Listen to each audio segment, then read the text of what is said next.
And now, Mantra 17.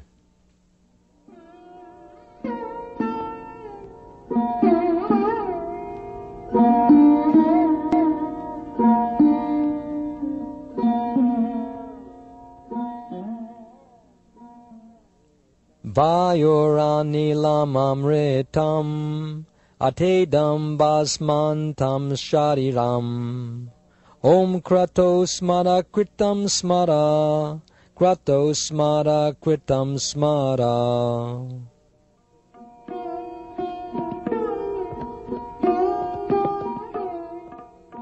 Translation. Let this temporary body be burned to ashes, and let the air of life be merged with the totality of air.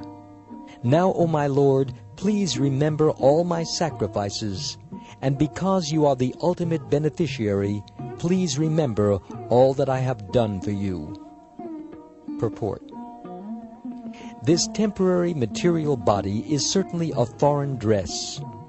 In Bhagavad-gita, chapter 2, verse 13, and chapter 18, verse 30, it is clearly said that after the destruction of the material body, the living entity is not annihilated, nor does he lose his identity.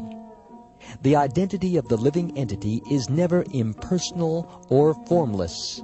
On the contrary, it is the material dress that is formless and which takes a shape according to the form of the indestructible person. No living entity is originally formless, as is wrongly thought by those with a poor fund of knowledge. This mantra verifies the fact that the living entity exists after the annihilation of the material body. In the material world, material nature displays wonderful workmanship by creating different varieties of bodies for the living beings in accordance with their propensities for sense gratification. The living entity who wants to taste stool is given a material body that is quite suitable for eating stool, that of a hog. Similarly, one who wants to eat meat is given the body of a tiger, by which he can live by enjoying the blood of other animals and eating their flesh. Because the shape of his teeth is different, the human being is not meant for eating stool or flesh, nor does he have any desire to taste stool, even in his most aboriginal state. Human teeth are so made that they can chew and cut fruit and vegetables, and 2 canine teeth are also given so that one can eat flesh.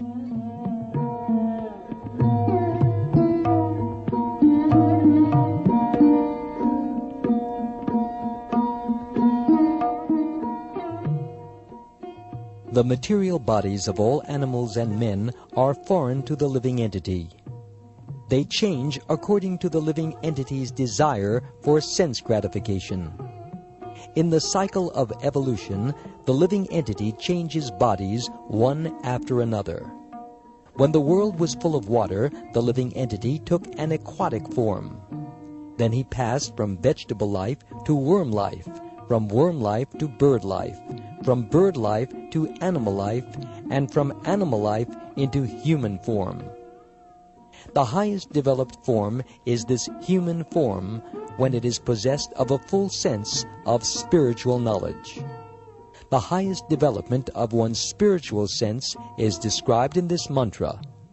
One should give up this material body, which will be turned to ashes, and allow the air of life to merge into the eternal reservoir of air. The living being's activities are performed within the body through the movements of different kinds of air, known in summary as prana-vayu. The yogis generally study to control the airs of the body. The soul is supposed to rise from one circle of air to another until it rises to the Brahmarandra, the highest circle. From that point, the perfect yogi can transfer himself to any desired planet.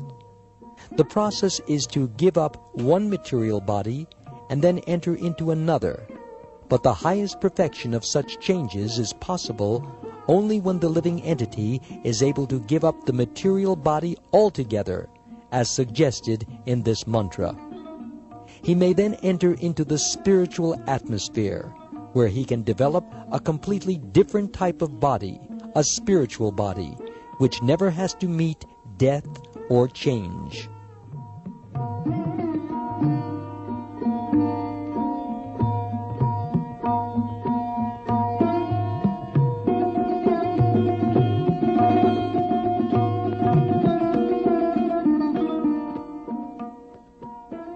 In the material world, material nature forces one to change his body due to his different desires for sense gratification. These desires are represented in the various species of life, from germs to the most perfected material bodies, those of Brahma and the demigods. All of these living entities have bodies composed of matter in different shapes. The intelligent man sees oneness not in the variety of the bodies, but in the spiritual identity. The spiritual spark, which is the part and parcel of the Supreme Lord, is the same whether he is in a body of a hog or in the body of a demigod. The living entity takes on different bodies according to his pious and vicious activities.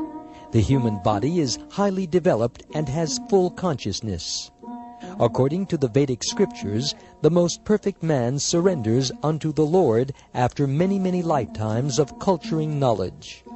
The culture of knowledge reaches perfection only when the knower comes to the point of surrendering unto the Supreme Lord, Vasudeva.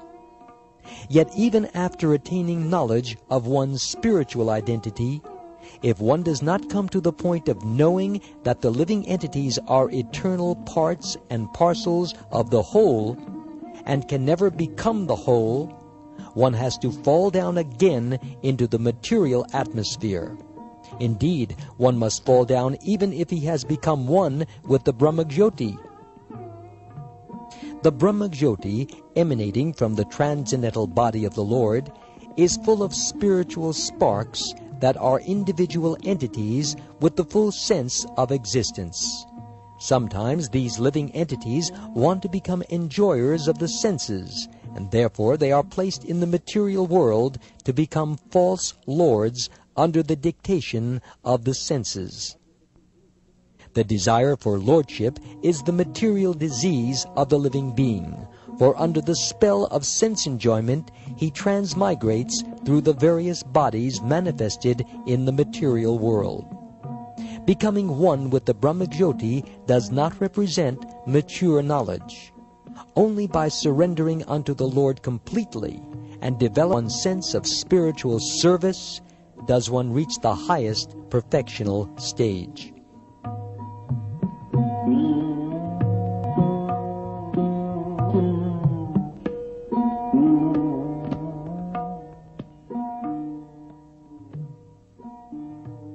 In this mantra, the living entity prays to enter the spiritual kingdom of God after relinquishing his material body and material air.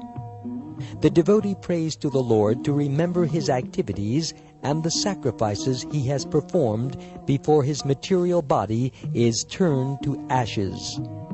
This prayer is made at the time of death, with full consciousness of one's past deeds and of the ultimate goal.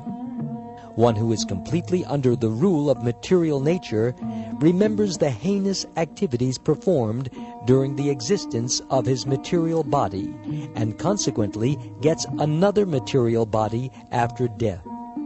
Bhagavad-gita, chapter 8, verse 6, confirms this truth.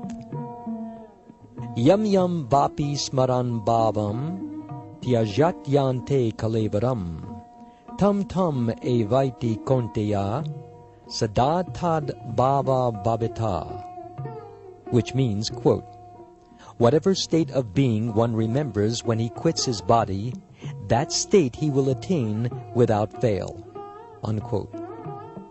Thus the mind carries the propensities of the dying animal into the next life. Unlike the simple animals, who have no developed mind, the human being can remember the activities of his passing life like dreams at night. Therefore his mind remains surcharged with material desires, and consequently he cannot enter into the spiritual kingdom with a spiritual body.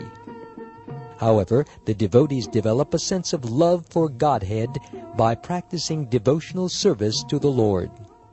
Even if a devotee does not remember his godly service at the time of death, the Lord does not forget him. This prayer is given to remind the Lord of the devotee's sacrifices. But even if there is no such reminder, the Lord does not forget the devotional service of his pure devotee. The Lord clearly describes his intimate relationship with his devotees in Bhagavad-gita, chapter 9, verses 30 through 34. Quote, "Even if one commits the most abominable actions, if he is engaged in devotional service, he is to be considered saintly because he is properly situated. He quickly becomes righteous and attains lasting peace.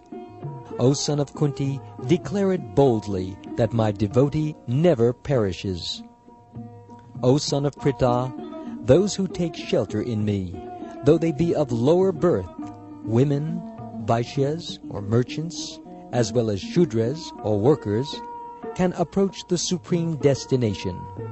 How much greater then are the Brahmins, the righteous, the devotees, and the saintly kings, who in this temporary miserable world engage in loving service unto me. Engage your mind always in thinking of me. Offer obeisances and worship me. Being completely absorbed in me, surely you will come to me." Unquote.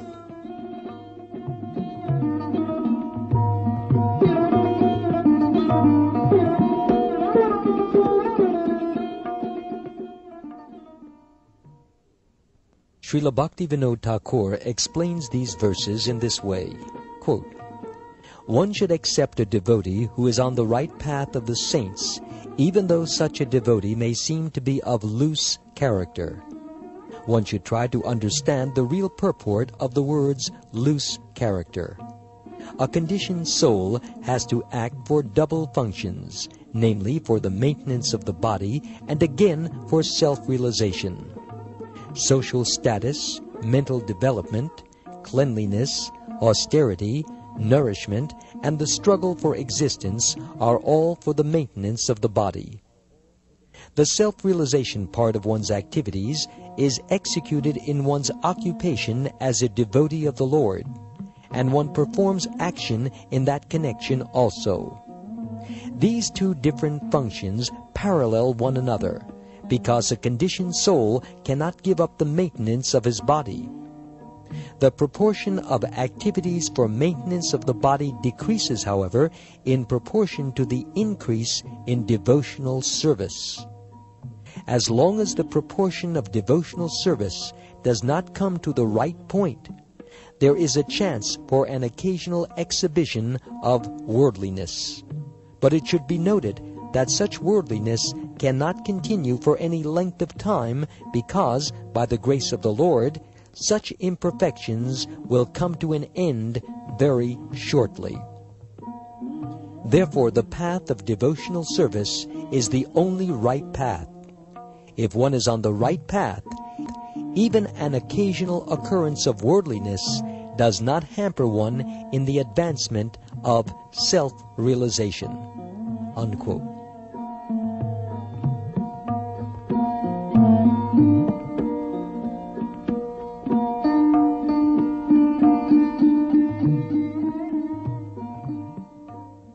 The facilities of devotional service are denied the impersonalists because they are attached to the Brahmajyoti feature of the Lord. As suggested in the previous mantras, they cannot penetrate the Brahmajyoti because they do not believe in the personality of Godhead. Their business is mostly semantics, the jugglery of words, and mental creations. Consequently, the impersonalists pursue a fruitless labor, as confirmed in the 12th chapter of Bhagavad-gita, verse 5. All the facilities suggested in this mantra can be easily obtained by constant contact with the personal feature of the Absolute Truth. Devotional service to the Lord consists essentially of 9 transcendental activities performed by the devotee. 1. Hearing about the Lord.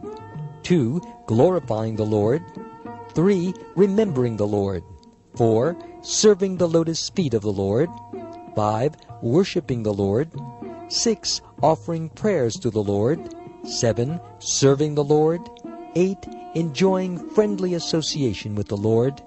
And 9. Surrendering everything unto the Lord. These 9 principles of devotional service, taken all together or one by one, can help a devotee remain constantly in touch with God. In this way, at the end of life, it is easy for the devotee to remember the Lord. By adopting only one of these 9 principles, it was possible for the following renowned devotees of the Lord to achieve the highest perfection.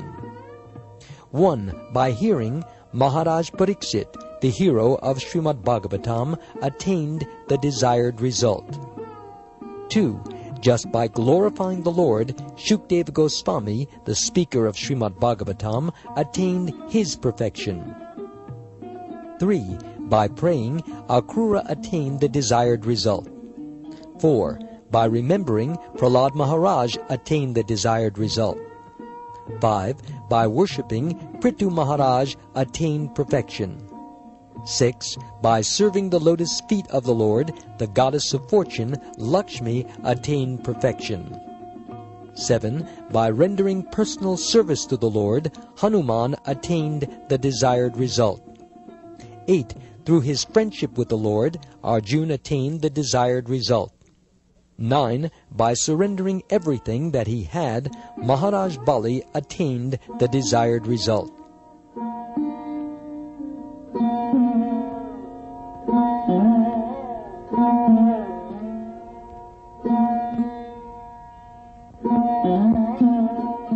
Actually, the explanation of this mantra, and of practically all the mantras of the Vedic hymns, is summarized in the Vedanta Sutras and properly explained in Srimad Bhagavatam.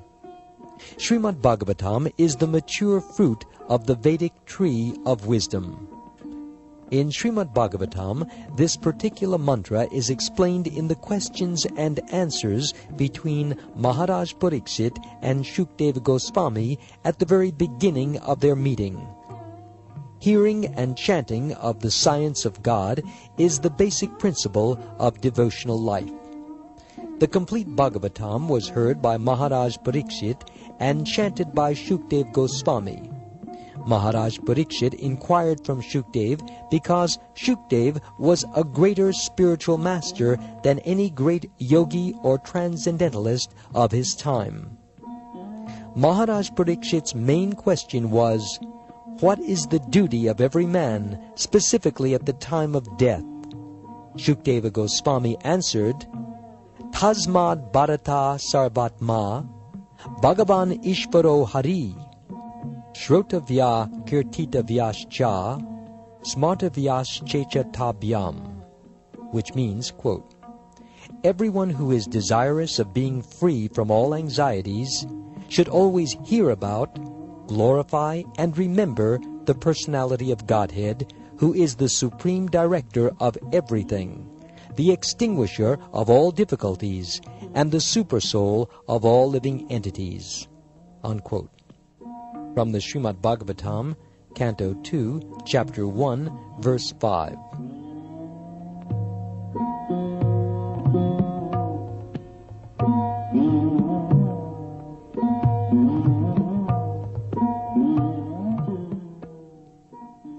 So-called human society is generally engaged at night in sleeping and having sex, and during the daytime in earning as much money as possible, or else in shopping for family maintenance. People have very little time to talk about the personality of Godhead or to inquire about him. They have dismissed God's existence in so many ways, primarily by declaring Him to be impersonal, that is, without sense perception. However, in Vedic literature, whether the Upanishads, Vedanta Sutras, Bhagavad-gita, or Srimad Bhagavatam, it is declared that the Lord is a sentient being and is supreme over all other living entities. His glorious activities are identical with Himself. One should therefore not indulge in hearing and speaking of the activities of worldly politicians and so-called big men in society, activities that are all rubbish, but should mold his life in such a way that he can engage in godly activities without wasting a second. Sri Isopanisad directs us toward such godly activities. Unless one is accustomed to devotional practice, what will he remember at the time of death when the body is dislocated? And how can he pray to the Almighty Lord to remember his sacrifices? Sacrifice means denying the interest of the senses. One has to learn this art by employing the senses in the service of the Lord during one's lifetime. One can utilize the results of such practice at the time of death.